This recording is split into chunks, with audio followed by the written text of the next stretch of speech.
I mean, you and I were the two best candidates. The problem was you didn't have a hope in hell. The only way is up, baby, for you and me now. 30 years ago, Scottish politics was rocked when the seemingly impregnable constituency of Glasgow Govan fell to the SNP on a 33% swing. Back in 1988, I had a brief dalliance with political activism. Politics and journalism, a path trodden by the likes of George Reid, Margot MacDonald, Brian Wilson, and very briefly, yours truly. 30 years ago, two issues dominated the Scottish political scene. Should there be a Scottish Constitutional Convention? And the number one issue, the poll tax.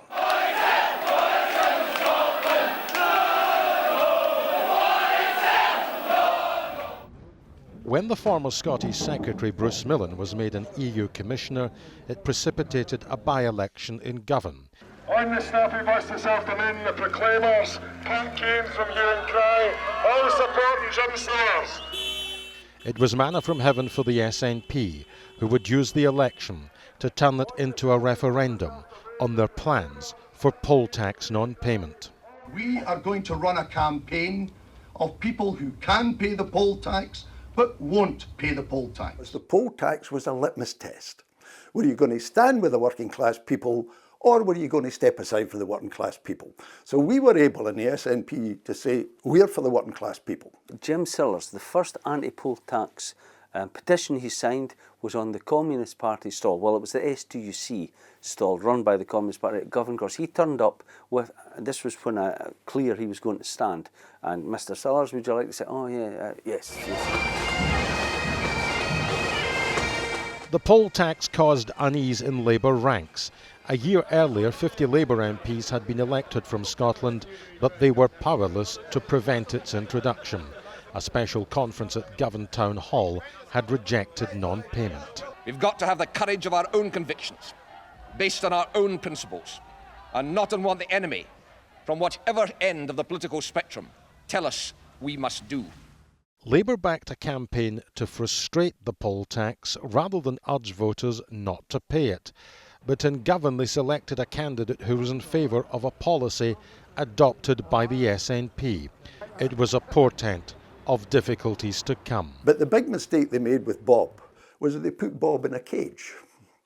You know, Bob had a minder. And I don't know if you remember it, one of the hustings, Bob was terrible. Bob read the speech that they had prepared for him.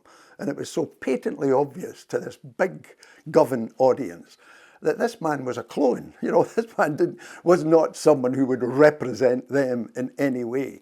Labour's press and media operation was in part directed by a London-based press officer. The choice of subjects at daily press conferences sat uneasily with Bob Gillespie's style. Back in 1988, the parties held daily press conferences where candidates subjected themselves to occasionally bruising exchanges with journalists. You frequently keep your hands hidden and you've got tattoos on them. Now, is this a sense? Is there a sense in which your background, you are in some ways a liability to the Labour Party here? I find that an incredible question. The era of the public meeting was not quite dead either, and over a dozen hustings took place at frequently packed venues. All the main parties are bringing in the big guns to help in this campaign. Defence Secretary George Younger is here to help the young Graham Hamilton, though his struggle seems almost hopeless. The imminent introduction of the poll tax is not helping the Tories recover from their appalling result at the last election. And let's remember, ladies and gentlemen, there are exemptions and there are rebates to make sure that we do meet the needs and the ability to pay of every constituent. There's no opposition in the world, anywhere in any democracy, who are in a minority, who are going to defeat a government. Then you've got to start the process of supporting a party which can be in a position to remove Mrs Thatcher from power. The most important thing to do was speak to people on the street. And being a Green in Govan wasn't the greatest thing. There was a lot of, I feel like, get back to Ireland thrown at me. But To which I just had to respond, even the grass in Ibrox is green. As the campaign progressed, local voters had to dodge armies of activists seeking their votes. Vote Bernard Ponsonby. Vote Scottish Democrat.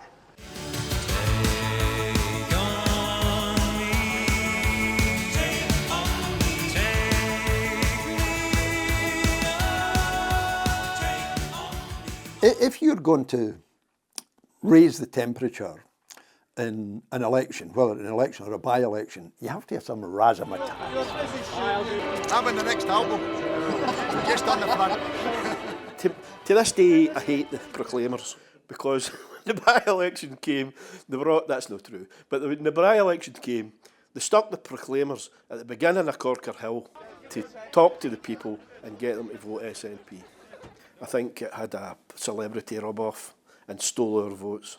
A good result, a sharp increase in our vote would be a good result for the Scottish National Party.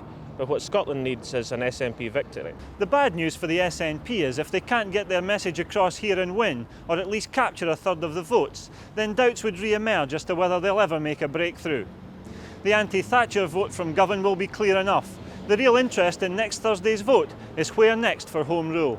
52.9% said they would vote for Labour's Bob Gillespie. With a week to go, the polls suggested Labour would still win and win well. But on the doorstep, SNP canvassers were picking up that the Labour vote was soft. But I don't see this erosion of Labour support. It doesn't come to us on the doorsteps. And in spite of all the media effort to talk up an SNP bandwagon in this campaign, it isn't happening. And then two television debates, the second of which, broadcast on STV, had the candidates cross-examined one another. Jim Sillars asked Bob Gillespie a question on something he knew nothing about. At the moment, we are denied European money benefits because Mrs Thatcher takes it away internally. That's what I'm asking you. Are you in favour of additional European money coming into Scotland to improve the transport between Scotland and England? Jim, what I'm saying to you is, just let's have a look at who I'm trying to replace. If the good people of Govan, whom I wasn't born there, by the way, correction, I was brought up. My father had to go and find work in the borders of Scotland at that time. If I... this has got nothing to do with the question whatsoever, if I may say so. And the fact that I asked about additionality, in the folks' minds, would mean this must be an important question, and this man doesn't ken. So I think that any chance Bob had up into them, disappeared that night. It was a difficult technical question. I don't think I could have answered it properly about the European Union additionality. In a Westminster by-elections. The programme was regarded by Labour as disastrous. They could feel that it was slipping away. You pick up the vibes from the electorate. People either won't meet your eyes, no smile, no talk. It was like going into a warm bath on that Saturday morning. And that's when I said, look, we've won. How much we're going to win by, I don't know. By polling day, the SNP had a spring in their step. Labour awaited the count with a sense of dread. Jim Sillars, Scottish National Party, no poll tax, 14,000... The victor emerged with his wife. Margot MacDonald had captured Govan 15 years earlier, but held the seat only a matter of months. At the Hamilton by-election, I can remember Winnie Ewing saying that a candle had been lit that would never go out. We've lit a bonfire tonight. Govan 88 produced a kind of political fever as the activist classes debated what it all meant. Many nationalists were drunk in the idea that the Labour Party in Scotland was finished. Many Labour activists argued that the need for a Scottish Parliament was all too clear.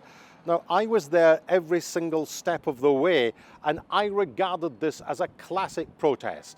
Jim Sillars was the right candidate in the right place at the right time with the right message. Bob Gillespie, a decent man of the Labour mainstream, in the wrong place. Voters wanted to let off steam on the issue of the poll tax, And in the specific circumstances of this by-election, they found that the SNP had a message that they wanted to support. What the people in Govan want me to tell Thatcher inside that building is that they regard her and her policies as malicious, wicked and evil, and she'll be told that. Alec Neil, Scottish National Party, 8,018. Less than 7 months after Govan, the SNP failed to win neighbouring Glasgow Central. The swing from Labour was less than half of what it was in Govan. Labour was not finished after all. Thank you very much. Goodbye. The poll tax finished Margaret Thatcher.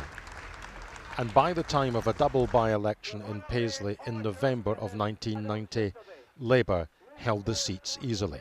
Most people look at 1992 and say, you lost your seat. That wasn't terribly important. We went from 14 to 21% between 1987 and 1992.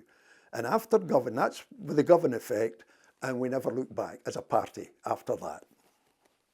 What about you, Bernard? Do you have fond memories of Govan? I have no nostalgia, George, for the lost deposit, but on the bright side, I got 2 job offers, so it wasn't all that bad. Brilliant.